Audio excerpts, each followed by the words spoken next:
So this is the problem which we are going to discuss today, that is binary tree level order traversal. So what we have to do in this is, like, this is an example tree that is given to us.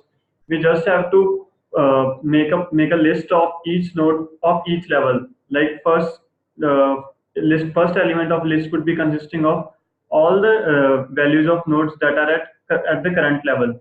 Like first at index 0 will be having value 3, that is at level 0. Then its second index will be having all the values, that is list of all the values at level 1. Then second index will be having list of values at level 2.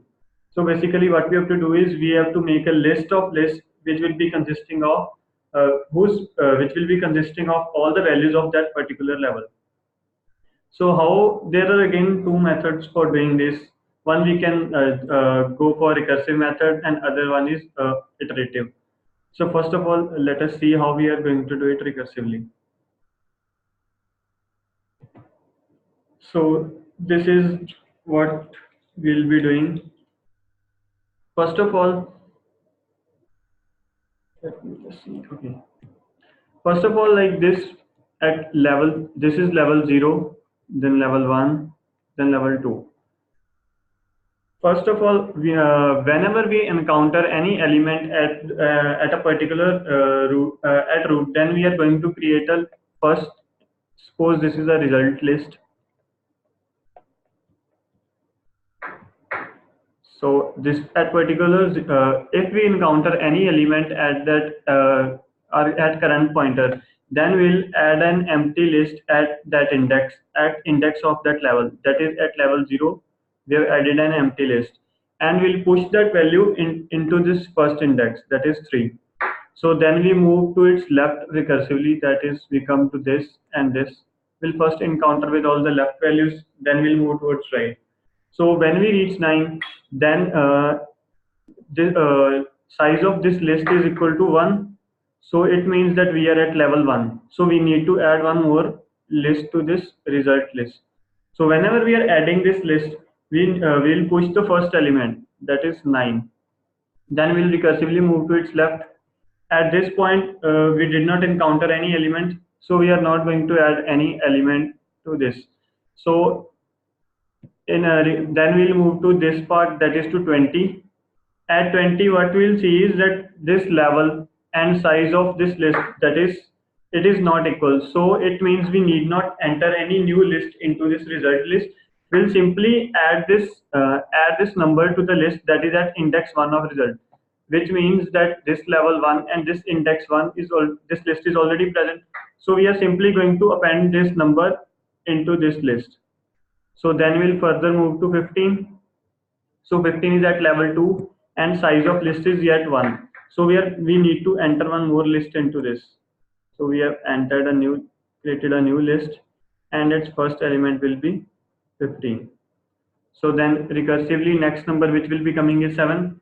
We are already having something at level 2. So we are simply going to append this number, that is 7. So this is what we'll be doing. That is, whenever we encounter the first number at a new level, we are going to we are going to allocate a memory to new list inside the result list, and after that we are simply going to append numbers into those lists whenever we encounter any particular value at that level. So anybody having any doubt that what we actually are doing in this? Are you doing pre-order traversal? Huh? Like what kind of traversal are we doing here? We are first encountering the node, then we are going to left and right. Yes. That means it's pre-order. Yes, that is pre-order traversal. So let us move down to code. So here, so first of all, let us create a result list. That is list of integer. Let us name that as result equal to new array list. So this we have created a result list which will create multiple number of lists equal to the number of levels in that particular binary tree. So now we need to create a function which we'll be calling recursively. Public, let us name that as BFS. So what this would be returning is, this would not be returning, this would be simply appending the list into a result list. So what we need, first of all, we need this result list as a parameter, that is result. Let us, before that we need root element. Root, then we need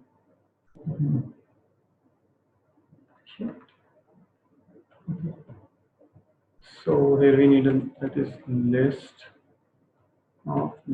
of integers. Integer. So these are the two parameters, and third parameter which would be required is that is level. That would be that will compare with the size of list and check if we need to add a new list inside the list or not. So first step is like base case, that if root equal to null. If this happens at any point, we are simply going to return out of this function. Second is, if that level is equal to the size of that result list, result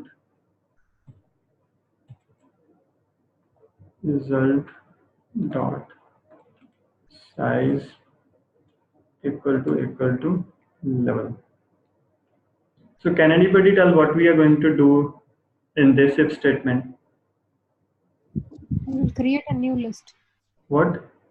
So when result is equals to size, so you will create a list because this is the first time you are going to add to the new level. Yes, so we'll be directly creating allocating a memory to new list and add that to result list. So we need a new array list of integers.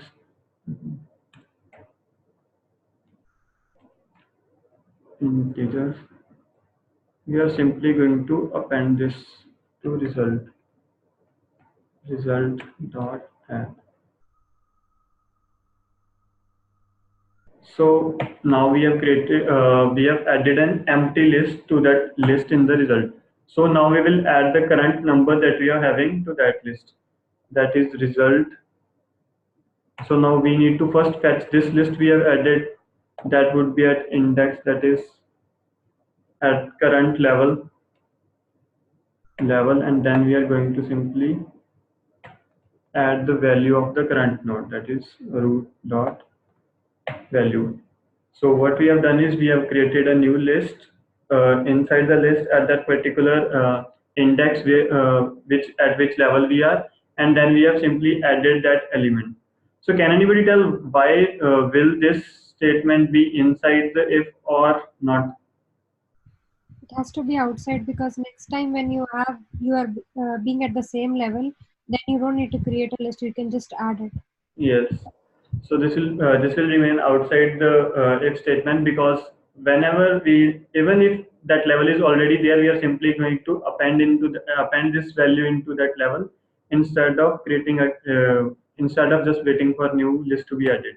So after that, we'll be recursively calling our BFS.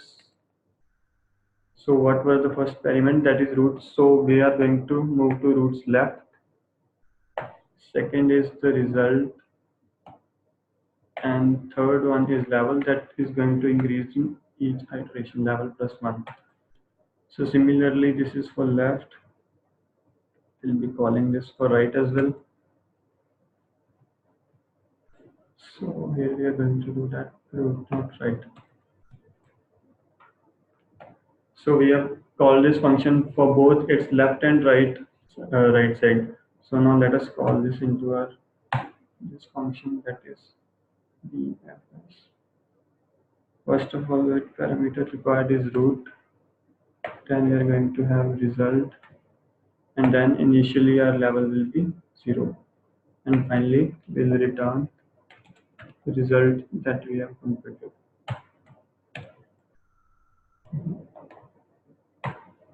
So let us run this code. So it works fine for this test case. After submitting, okay. So this is successfully submitted. So this was the recursive solution that I had. So would anybody want to just discuss the iterative solution, that how you're going to approach for that? So for iterative solution, we can use the queue. So Yes, what will happen is, let's say you start with the root. So the yes, idea is to actually store the level wise element in the queue and then pop it and then do it level by level. So let's say if I see in this tree, I will first add um, 3 to the queue. So why queue will work better in this way, because whatever we are accessing first is, so it's basically first in first out thing. So yes. we add 3 to the queue, then we pop 3, we add 9 and 10. So next time we will pop 9 and then we'll add its children. So every time, so there is one thing that we need to make sure. So we will run the like loop until our queue is empty, but to ensure that we are only, so because we are modifying the queue at the same point, because when I'm at level 3, so when I print the 3, I add 9 and 20. So while I'm accessing 9, because it doesn't have any children, that's fine, it will pop. But when I'm accessing 20, I'm adding 15 and 7 to the queue. So I'm actually modifying it at the same time while accessing the one level. So I have to make sure that I only access the queue. So I have to store the queue length initially, then modify it, because otherwise I can mix up the level wise element. I'm not getting you this point. That So what? what I'm trying to say is, um, so you add the root to the queue. Next time you're going to add its left and right child if they're not none. Yes. So when you go to the next level, and again, because you're running the loop until your queue is empty, so you access the 9 from the queue and you add its children, which is none in this case. Hmm. Then you access 20 and you are going to add 15 and 17 to the queue. Yes. So, but you don't want to. So, how will I decide that for how long I should keep on appending and then move to the next level? Okay, so you're saying that we need to just maintain this, count the size of the Yeah, so there are two ways. One is you keep the level maintained. If you don't want unnecessary variable, then yes, you can just like store the size. It doesn't really matter which way we want to go. Like it won't change the complexity. yes, exactly. That is required because. But I think level will be more intuitive from interview perspective. Maybe, I don't know. Okay, so this is exactly what we'll be doing. So let us directly move down to code because there is, I guess, no explanation needed, or we should just see anybody else. It's all right. So let us just move down to our code directly. That how we'll be implementing this same algorithm, which Komal has just explained us. So first of all, let us just create list that is the result list of integers. Again, we'll name that as result new list. So we have created a result list. Next, let us first check a case that if we don't need to create a queue if we already if our root is just null. So we'll check that out. If root is equal to null, then what we are going to do is simply return the empty list. That is return result. Because at this point it would be empty. But if a root is not null, then we need to allocate a memory to a queue and proceed further. So at this point, we'll create a queue that is. ಕೆಳಗಿದೆ drawer ಇದೆ ಕೆಳಗೆ ನಾವು entrance ಹಾಕಿದ್ರೆ drawer ಇದೆ ಗೊತ್ತಾ So we have created a queue. Let us allocate this memory. Now let me name this queue just. So that would be a linked list containing this. So here we have just created a new queue and named it a queue. Now we'll proceed further that how we are going to add elements. In, first of all, we need to add the root element into this. That is queue dot add root. So we have added root. So at this point, we are at level 0 and size of our queue is 1. So what will be now? We'll start our loop for checking our queue.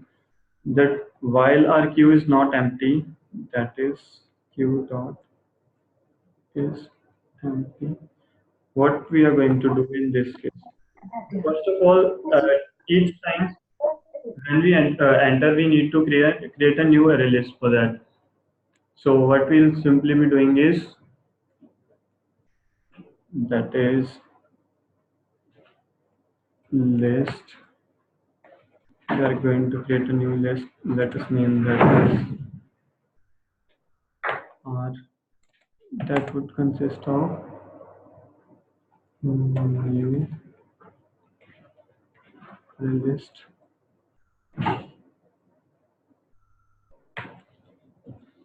So integers.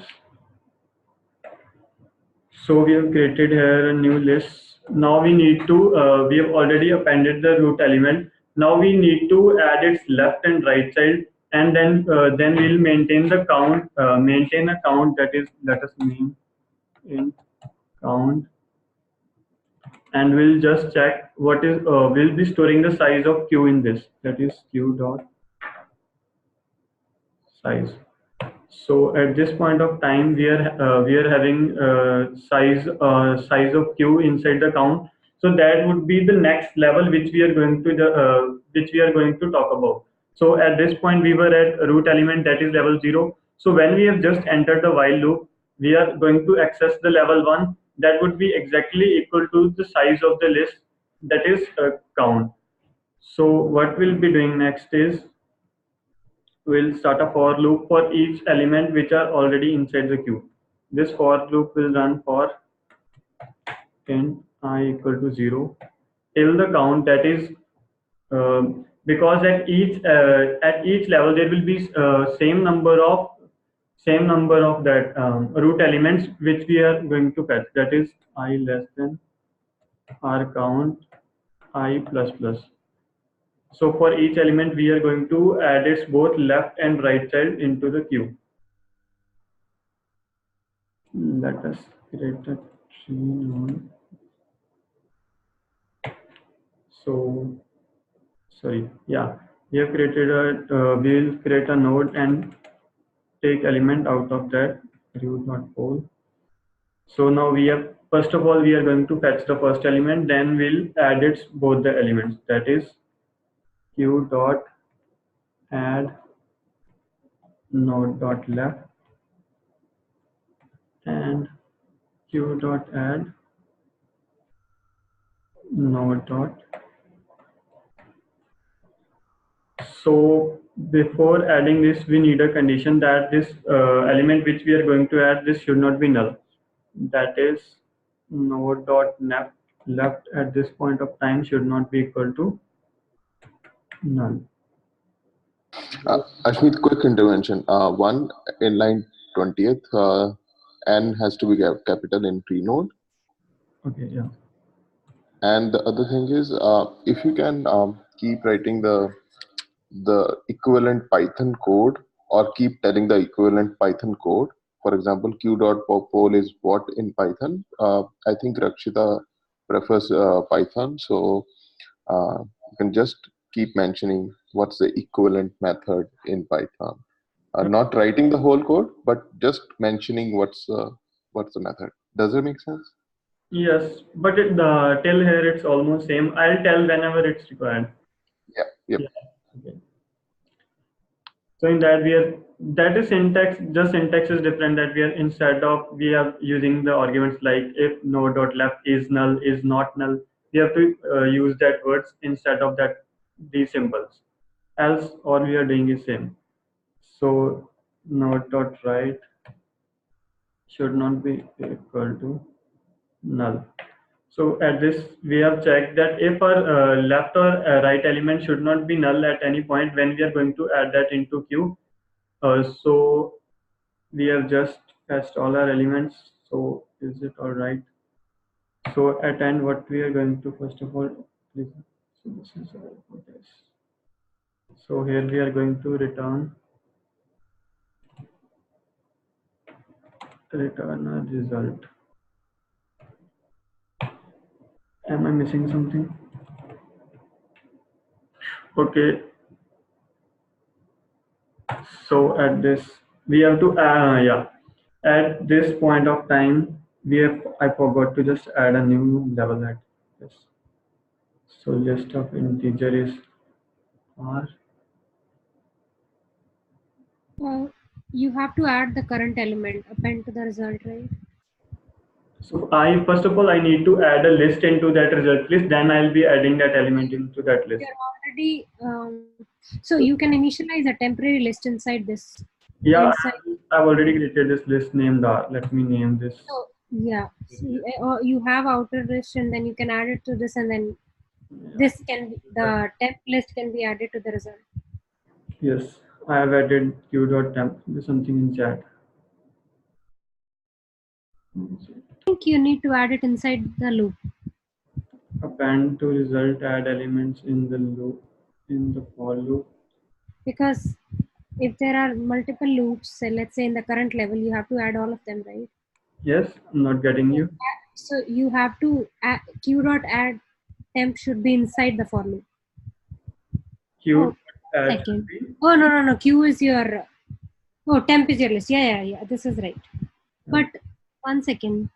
I have to just add node value after this. That is what I'm missing. You have to add node value to the temp. Yeah, that was it. That is. So temp dot add is equal to node dot value. So this is what I was missing. No, you don't have access to node right now. So you have to add this inside the for loop. Yeah. Sorry. This should be inside this for loop. Yeah. Okay, so at the first iteration, what I'm doing is I'm pulling out the nodes element. I'm adding that to rtemp. So this is, I guess, it's fine. Let me run this.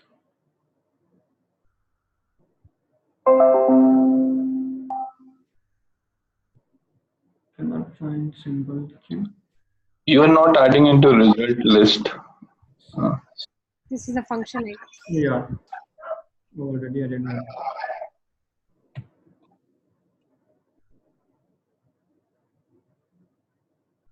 Q dot add temp. It should be result dot add temp. Oh, sorry. It is result. I named it wrong. Yeah, result dot add temp. Okay, it's fine till here.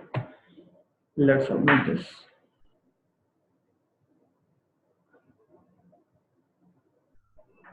Okay, so it again works well. So do anybody want to talk about time and space complexity of this code?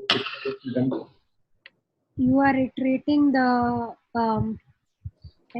whole tree once, so O of n, and Yes. space will be actually number of leaves at max inside the tree, if you want to consider that, inside the loop. Okay, so we are, yeah, you're right that it would be O of n time complexity and maximum number of elements that at any point of time that would be equal to number of leaves.